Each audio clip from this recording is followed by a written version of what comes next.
Bonjour à tous, je suis Juan Bautista Narosco pour Weasel News.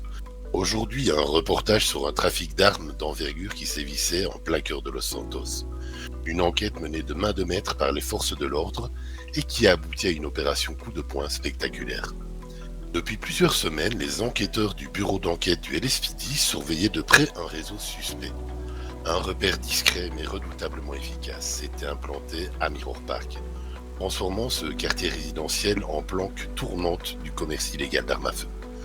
Ce que vous voyez ici derrière moi, c'est ce qu'il reste d'un atelier clandestin utilisé par la Mano. Il était destiné à alimenter les criminels les plus dangereux de l'île.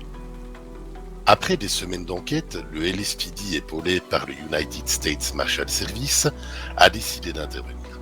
Une opération rapide, précise et implacable.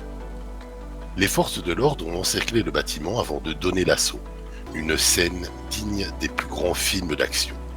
Lors de l'opération, un individu a été interpellé sur place. Selon nos sources, il s'agirait d'un rouage important du réseau. Mais ce n'est pas tout.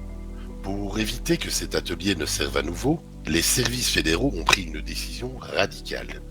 Détruire tout le matériel qui se trouvait sur place à l'aide de puissants explosifs, envoyant un signal clair aux trafiquants. Ce soir, Los Santos respire un peu mieux, mais derrière ce coup de filet, une question demeure. Jusqu'où s'étend ce réseau? D'autres cellules sont-elles encore actives dans la ville? Une chose est sûre, les enquêteurs du LSPD ne comptent pas en rester là. Nous continuerons à suivre cette affaire pour vous en exclusivité sur Weasel News.